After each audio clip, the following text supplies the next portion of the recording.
आपके गांव के इस विद्यालय के प्रांगण में आपने खुद से मिलने का, परिचय करने का जो अवसर दिया है, उसके लिए आप सबका तहे दिल से शुक्रिया अदा करता हूं, आपका धन्यवाद करता हूं। मेरा नाम है प्रशांत किशोर। हम कोनो नेता ना है, कोनो दल बनैले नहीं की, आरवा से वोटो नहीं की मांगल। आप नजर घुमा के चारों ओर देख ली, हमार कहीं फोटो बैनर पोस्टर भी नहीं लागल।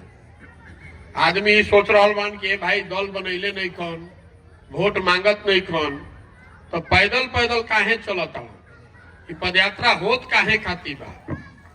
पदयात्रा इसलिए हो रहा है कि बिहार में जो गरीबी है, बिहार में जो बदहाली है, जितनी इस अशिक्षा, जितना भूखमरी, जितना बेरोजगारी हमनी के राज्य में बा, कि कहीं दूसरा जगह देश में नहीं है। 30 साल, 40 साल, 50 साल पहले भी देश का सबसे गरीब राज्य बिहार, और आज भी सबसे ज्यादा गरीब राज्य बिहार है। तो पदयात्रा इसलिए कर रहे हैं कि समाज में निचले स्तर पर उतर के, जमीन पर उतर के लोगों से मिले, समझे कि आखिर क्या तकलीफ है, क्या करने से कुछ सुधार हो सकता है, क्या प्रयास करने से लोगों की जिंदगी बदल सकती है। बिहार का पूरा समाज करीब करीब 2 पीढ़ी शिक्षा व्यवस्था के ध्वस्त हो जाने की वजह से अशिक्षित हो गया है। बिहार में 60% आदमी भूमिहीन है, उसको एक को धूर जमीन नहीं है। और जो बच गए लोग 25-30% खेती किसानी करता हुए इतना बेहाल बा कि हर 2-3 बरिस पर ओकर जमीन बेचा रहल बा। ई काहे दशा बा? इस दशा को सुधारने के लिए क्या करने से सुधरेगा? पैदल पैदल चल रहे हैं, संकल्प किए हैं कि बिहार के सारे प्रखंड, सारे पंचायत, ज्यादातर शहर, गांव, कस्बों तक पैदल चल के जाएंगे ताकि वहां की समस्या को समझा जा सके। और पंचायत के अपन समस्या बा, इसका पूरा 10 साल का विकास का खाका बनवा रहे हैं। अभी कोई बता रहा था कि इजा कैंप लागल बा, तो रउआ जाके हमरा के बता सकता नहीं। रउआ हमरा के आके बताई चाहे ना, हम रउआ गांव में जाई चाहे ना। हमारे साथ 250-300 लड़का चल रहा है जो इस पर काम कर रहा है। एक एक गांव का एक एक समस्या लिखा जा रहा है, ताकि जब ये पदयात्रा खत्म हो तो हर पंचायत में प्रमुख 2 या 3 समस्या क्या है जिसके निपटारा होने से लोगों का जिंदगी बेहतर हो सकता है, उसको प्राथमिकता के आधार पर किया जाए। लेकिन खाली समस्या के निपटारा होके से कुछ ना होई। मान ली कि वो सड़क टूटल बा, सड़क बन जाई तो कुछ सुधर जी, उसे और गरीबी थोड़े दूर हुई। जो योजना हम बनवा रहे हैं, हर पंचायत का 10 साल का, राज्य भर के ना, हर पंचायत के अलग अलग, क्या करने से इसी पंचायत में लोगों को रोजगार मिलेगा, क्या करने से यहाँ पर जो किसानी करने वाले लोग हैं उसका आमदनी बढ़ेगा। मान ली कि रोजा धान के खेती करता नहीं, का उपाय लगावल जाओ कि रोजा सब्जी के खेती करे लगी, जो एक एक मछली पाले लगी, अंडा पैदा करने लगे, गाय पशुपालन करने लगे, जिससे आपका आय बढ़े। और जितना भूमिहीन लोग है जो किसानी नहीं करता है, वो क्या करने से उसको पूंजी मिल जाए, कुछ रोजी रोजगार, उद्योग का कोई फैक्ट्री यहाँ खुल जाए, ये योजना हर पंचायत का बना रहे हैं। पदयात्रा जब खत्म होगा तो 8,500 पंचायतों का ये योजना जारी करेंगे, ताकि रउआ देख सको कि रउआ पंचायत खाती अगला 10 साल में राउर पंचायत के, रउआ गांव के विकास खाती का योजना बतावल जा रहा बा। हम पैदल आज आइल बानी तो हमारा पता चलता 2-4-10 दिन क्षेत्र में रहो तो योजना बनावे में मदद मिली। लेकिन रउआ तो इजे रहता नहीं, रउआ तो पहले से कुल पता बा कि इजा का नहीं खे, का समस्या बा, तो आप इसको काहे नहीं ठीक कर पा रहे हैं, वो भी बताने आए। देखिए काहे नहीं खे ठीक हो, एकरा जड़ में जो मूल बात बा कि जो जनप्रतिनिधि है बिहार में, विधायक, MP, उसके मन से ये डर खत्म हो गया है कि हम काम नहीं करेंगे तो हमको जनता हरा देगी, कुछ अपने सोच से या कुछ विकल्प के अभाव में। बिहार में देखिए हमनी के 5 बरिस बैठ के बतियावत नहीं जा, कितना भ्रष्टाचार बा, स्कूल में पढ़ाई नहीं के, लइकन के रोजगार नहीं के, सड़क नहीं के, स्कूल फसल के दाम नहीं खे, अस्पताल नहीं खे। लेकिन जहिया वोट होता रे भाई, वो दिन ही सब बात भुला जाता है। पिछला 30 साल में बिहार में चारे चीज पर वोट पड़ रहा है। पहला बात, अपना जात के बात, चलो ओकरे के वोट दे दिया जाओ। जात से बचलन तो धर्म में फंसियन। ए भाई सब हिंदू एक हो जा, मुसलमान के सबक सिखावे के बाद चलो सब लोग एक और वोट दे जा, हिंदू राष्ट्र बनावे के बाद दोनों से बच गए। आदमी कहता कि ना भैया विधायक तो एकदम खराब बा, लेकिन अब का कल जाओ। लालू जी के जो अपराध वाला राज रहे न, जंगल राज, ओकरा से तो चली ठीक है न बा, चली रोड नहीं खे, अस्पताल नहीं खे, लेकिन कोई आके घर में कम से कम लूटत नहीं खे न, कतनो खराब बा, यह ठीक बता एकरे के दे दो मन मार के। आ चौथा बात, जो हमनी के मुसलमान साथी लोग बा, ये लोग कहता कि भैया अच्छा होके चाहे खराब, भाजपा के तो ना दे सकी, ललटेने लोग तो ललटेन के दे दो। दिल पर वह हाथ रख के बोली कि ये 4 चीज पर वोट पड़ता कि ना, पड़ता कि ना भाई, ठीक से बोली। तो देखी जब 5 बोरी सरुआ खेत में, खलिहान में, दलान में, बरामदा में, गली पर, चौराहा पर बतियावत नहीं कि भ्रष्टाचार नहीं खे, रोड भ्रष्टाचार बा, रोड नहीं खे, अस्पताल नहीं खे, रोजगार नहीं खे, आप वोट देता नहीं वो 4 मुद्दा पर, तो रउआ जानता नहीं, हम जानता नहीं, तो नेतो कुल जान गई बड़ा सुन। नेता को भी पता है कि काम करी चाहे ना करी, जनता खिसिया जाई, गरिया दी, हंस के चाहे गा के, रो के चाहे गरिया के, भोटवा तो हमनिए के दी हम जइहन जा। कहा हम आवत नहीं मुसलमान गांव से, तो कोई कहते है भैया रोड देखा तनी नरक हो गई बा जीवन, और संगही पूछते नहीं केकरा के वोट दिल रहो, तो भैया 5,500 वोट दिले बन जा आरजेडी के, मुखिया के बात तो भैया आरजेडी के, और विधायक के बात आरजेडी के। तो पूछो तनी कि तो रोडवा इतना खराब बा, 5,500 वोट गौवा से दिले बड़ा जा, तो काहे नहीं बनवा ले। तो ना भैया अब की हाली सबक सिखा दी हल जाए, तो अब की हाली जब चुनावा हुई ना, तो वही आदमी फिर कही छोड़ा रोड खराब बा, चाहे कुछ भाजपा ना जीते चाहिए, कुल एक वोट होके दो जा वोट ललटेन के। तो नेतवो जान रहा गई बात, तो काहे के रोड बनवाओ, 15 साल से रोड हुए दशा में बात बा कि ना। यह बतावे खातिर चलल बानी, हाथ जोड़ के लोग के कहतनी वोट नहीं की मांगो। मेरे भाई, अगर आप अपना और अपने बच्चों का चिंता नहीं कीजिएगा, तो कोई नेता, कोई दल आपके बच्चे का चिंता नहीं करेगा। करी राउर लड़का बेरोजगार बैठल बा, और रउआ चिंते नहीं के, रउआ जात में फंसता नहीं, रउआ धर्म में फंसता नहीं, तो कैसे राउर लड़का के रोजगार मिली। देखिए ये जा कितना आदमी हमनी के खड़ा बानी जा, सब आदमी मोदी जी के, बहुत आदमी वोट दिले हुए, दिले बानी जाना। अरे मोदी जी के वोट दियाइल बा ना, दियाइल बा तबे ना प्रधानमंत्री बाड़न। तो मोदी जी अलन 14 में, 14 में मोदी जी के प्रचार हम ही करत रही। पहले जो हम काम करत रही, हमें बड़ा बड़ा दल और नेता चुनाव प्रचार के लिए हमारा सेवा लेता था, सुझाव लेने के लिए और सलाह लेने के लिए सैकड़ों करोड़ रुपया देता है। उतना पैसा, उतना नाम सब छोड़ के गांव गांव घूम रहे हैं। काहे घूम रहे हैं? ऐसे घूमता नहीं कि बहुत नेता और दल के साथ काम करके देखे हैं। दल के जीतने से, नेता के जीतने से जनता नहीं जीतती है। रउआ बुझाला कि हमार पार्टी जीत गई, हमार नेता जीत गए, जीत के चल गए ना, रउआ जहां बानी वही रहो। तो हमने तय किया है कि अगर भगवान बुद्धि शक्ति देले बाड़न, तब नेता के काम नहीं करे के, दल के काम नहीं करे के, जनता के काम करे के बाद ऐसा काम करे कि जनता जीत के आओ। यही से इतना पैसा, सुख सुविधा सब छोड़ के गांवे गांवे पैदल घूम रहा बानी। तरवा के बतावत रही कि देखी 14 में हमनी के मोदी जी के जितैनी जा, मोदी जी के हम ही प्रचार करत रही। मोदी जी गुजरात के, बिहार में कोई जानत ना रहे, इतना बड़ा प्रचार भई, घरे घर आदमी मोदी जी के जान गए। नारा वगैरह लिखाई, हर हर मोदी, घर घर मोदी। तो सुनले हो तो मोदी जी गुजरात के या घरे घर बिहार में आदमी जान गलन कि मोदी मतलब कोई बहुत बड़ा नेता।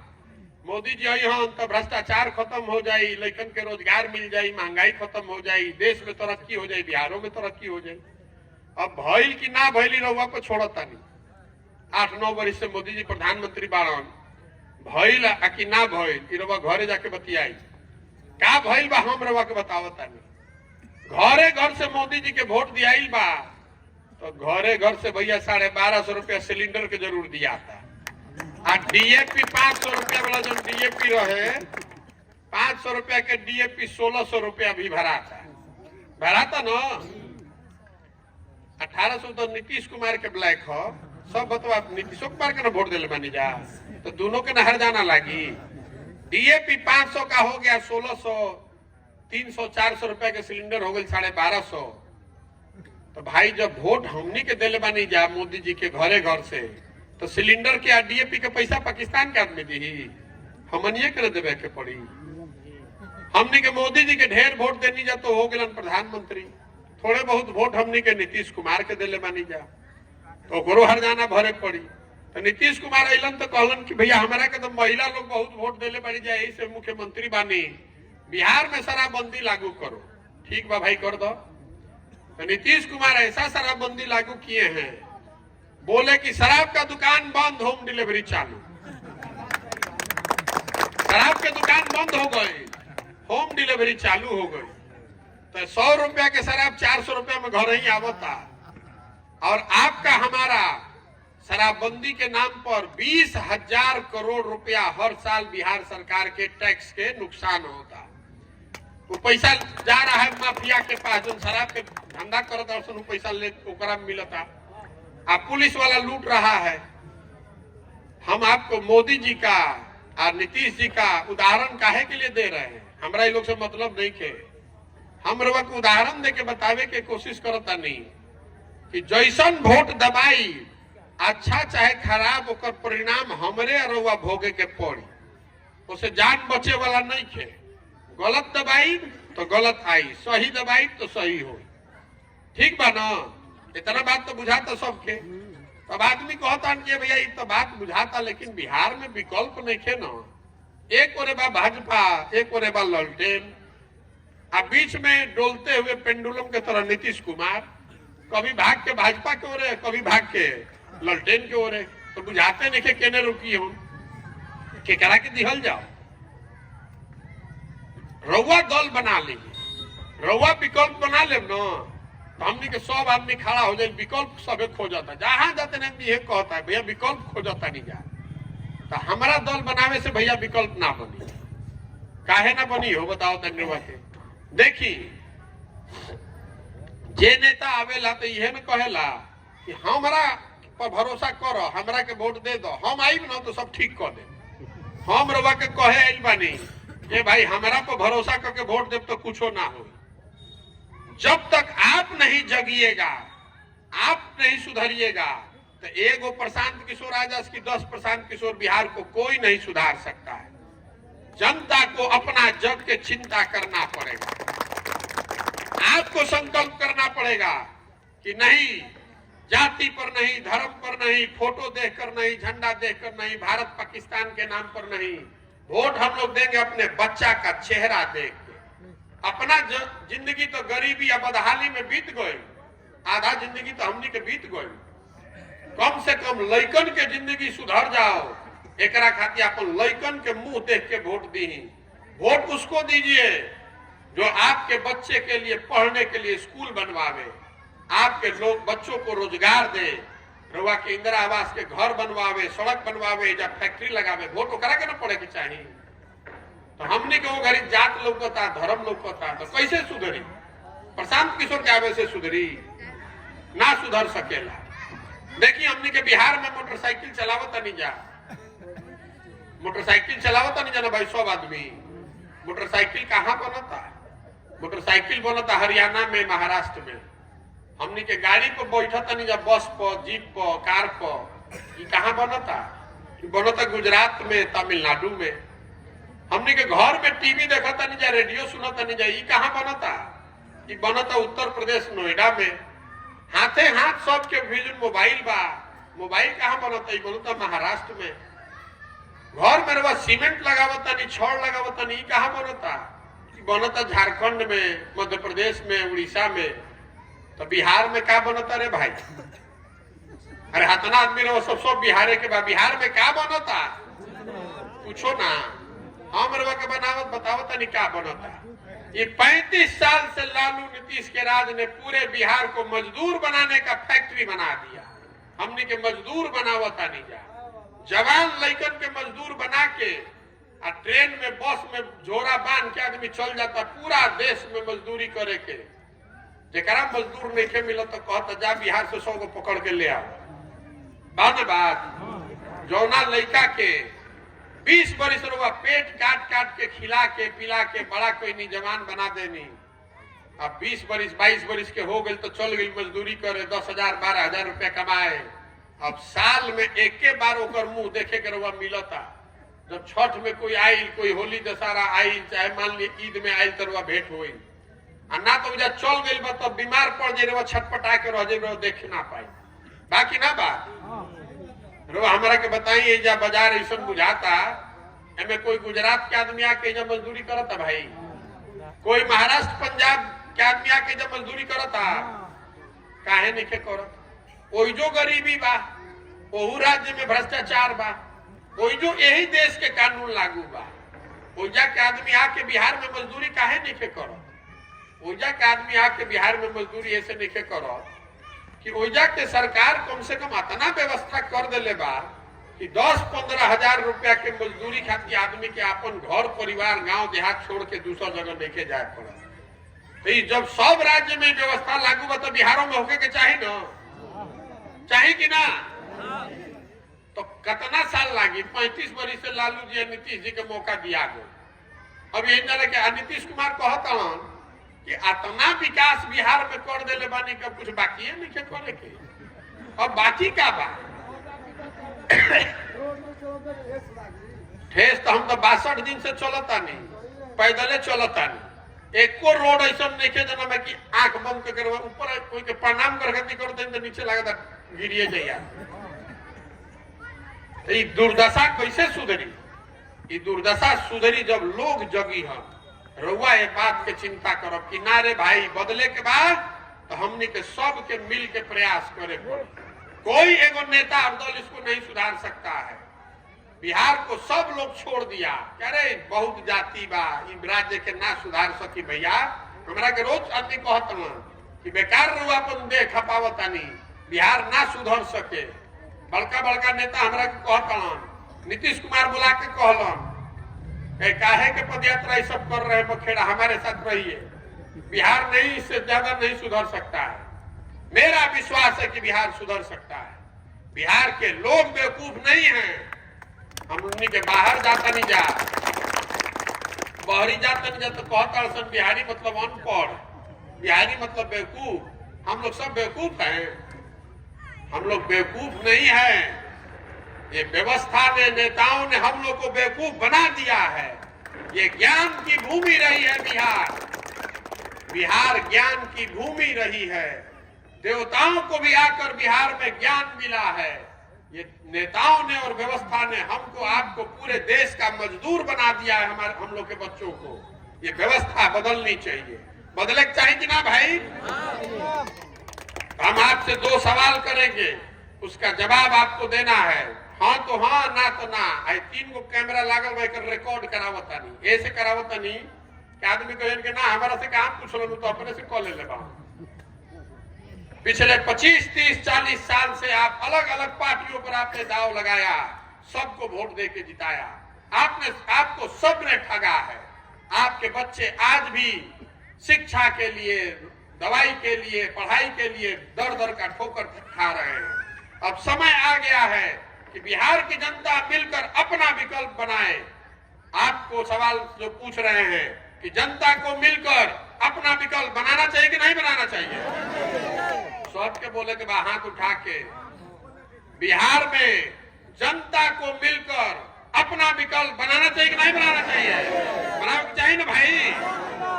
आदमी कहता ये भैया ये तो ठीक बात भाई, लेकिन होई कैसे? बड़ा कठिन काम बा। रोड पद यात्रा करब 4000 किलोमीटर, संगठन कैसे बनी, चुनाव कैसे लड़ल जाये, जीतल जाये कैसे? हम आपको बताते हैं कैसे किया जाएगा। ये होगा दृढ़ संकल्प से, ऊपर वाले की कृपा से और आपके आशीर्वाद से। जहां तक चुनाव लड़े के सवाल बा तो जे हमरा के जानता ओकरा ये बात मालूम बा कि प्रशांत किशोर को और कुछ आए चाहे नहीं, चुनाव लड़ाने आता है। एक बार जनता जिसको चुनकर निकाल देगी, गरीब से गरीब आदमी हो, उसका हाथ पकड़ के, जिसका हाथ पकड़ के चुनाव लड़ाएंगे, उसको इतना मजबूती से लड़ाएंगे कि सामने कोई समीकरण काम नहीं आने वाला, कोई समीकरण काम नहीं के आवे वाला। जरा के हाथ पकड़ के लड़ाई जीती हुए लिख के रखिए बात के। हम उनमें से नहीं हैं जो लड़ने के लिए लड़ता है। अगर लड़ने आए हैं तो वो मान के चले कि जीते के खाका बना के ले आइल बानी दिमाग में। जीतने के लिए क्या व्यवस्था करनी पड़ेगी, कितना पसीना बहाना पड़ेगा, कितना संसाधन लगाना पड़ेगा, सारा व्यवस्था करके आए हैं। खाली एक काम चाहिए हमरा कि समाज को मत कर सही आदमी को निकाले, ताकि जिसके पीछे पूरी ताकत, व्यवस्था, पैसा लगाना चाहते हैं वो आदमी गलत नहीं होना चाहिए। और खाली विधायक के बात नहीं ठीक करो, वार्ड सदस्य से लेकर मुख्यमंत्री तक। बिहार तब बदलेगा जब अच्छे लोग वार्ड सदस्य बने, 4000 5000 अच्छा आदमी मुखिया बने, जिला पार्षद, प्रमुख, विधायक सब अच्छा बनी, तब न बिहार सुधरी। एगो मुख्यमंत्री बनने से नहीं होगा। इसलिए जन सुराज में नीचे से लेकर ऊपर तक लड़कों को ढूंढ कर निकालेंगे और पूरी ताकत और शक्ति लगाकर उसको नीचे से जिता कर लाएंगे आपके आशीर्वाद से, तब सुधरेगा बिहार। एक नाम का बा जन सुराज। ये प्रशांत सुराज नहीं है, जनता का सुंदर राज होना चाहिए। जो बात महात्मा गांधी ने बताया, जो बात बाबा साहब ने बताया कि जनता के सहयोग से, आपके सलाह से ही सरकार बननी और चलाई जानी चाहिए, इसी का ये अभियान है। अब रउआ बताई, दूसरा सवाल आपसे कर रहे हैं, अगर आपको लगता है कि जो हम प्रयास कर रहे हैं ये सही प्रयास है, बिहार का इससे भला है, आपके बच्चों का, बिहार के बच्चों का इससे भला हो सकता है, इससे बिहार की गरीबी, बेरोजगारी दूर हो सकती है, तो एक बार हाथ उठाकर दुआ दीजिए, आशीर्वाद दीजिए। आपका आशीर्वाद है ना साथ में? करी ना प्रयास। तो आदमी कहत ये भैया ये सब बात तो बढ़िया बा, लेकिन अपना खातिर क्या चाहत? प्रशांत किशोर का अपना सपना क्या है, क्या बनना चाहते हैं? बहुत आदमी अभी से कह रहा बा कि बिहार के मुख्यमंत्री बने चाहता हूं। रउआ हमरा के नहीं जाना, मुख्यमंत्री बनना तो छोटा सपना है, इससे बहुत बड़ा सपना लेकर आए हैं। मुख्यमंत्री बने के रही तो जाके बैठ जाती नीतीश कुमार के साथ, कोनो न कोनो रास्ता लाग जाए। 2015 में हम पूरा बिहार जीते हुए हैं, यहाँ छोड़कर चले गए थे। मुख्यमंत्री बनना सपना नहीं है, अपने जीवन का सब कुछ मुख्यमंत्री बनने के लिए दाव पर नहीं लगाए हैं। सब कुछ दाव पर इसलिए लगाए हैं कि मेरा सपना है कि अपने जीवन काल में देश का सबसे गरीब और पिछड़ा राज्य बिहार एक दिन देश का सबसे समृद्ध और विकसित राज्य बने। ये सपना लेकर आए हैं, ये सपना लेकर आए हैं कि एक दिन ऐसा आए जब गुजरात से, महाराष्ट्र से, पंजाब से लड़के आकर बिहार में रोजगार करेंगे, तब मानेंगे कि बिहार में विकास हुआ। होके चाहिए कि ना होके चाहिए? होके चाहिए कि ना भाई? बिहार के लड़के पूरा देश में मजदूरी करने के लिए पैदा नहीं हुए हैं। इस बात का आत्मविश्वास आप अपने में पैदा कीजिए। ये मिट्टी जो है ये बेवकूफों की मिट्टी नहीं है। 26 एमपी का राज्य है गुजरात, गुजरात बन गया मालिक, और 40 एमपी का राज्य बिहार। हमनी के लड़का बन गया संझोरा ढोए वाला मजदूर। हमनी के कहते हैं कि बड़ा चलाके बानी जा, ये नहीं चल सकता है। चले चाहिए भाई, बदलना चाहिए ना। हम लोग अपना जो लड़के फैक्ट्री में जाकर मजदूरी कर रहे हैं, व्यवस्था बदलेगी तो वही लड़के आकर फैक्ट्री बिहार में लगा सकते हैं। अरे बाहर मालिक बन के बैठल वो आके जब मजदूरी करी रहा, लिख के रखी इस बात को। होना चाहिए ना, तो चाहिए ना भाई, तो करी ना प्रयास। आपका है समर्थन है इसको लेकर, हो ना? तो हम चलता नहीं 4000 किलोमीटर रवा सब में से मन होके 0.5 किलोमीटर चली।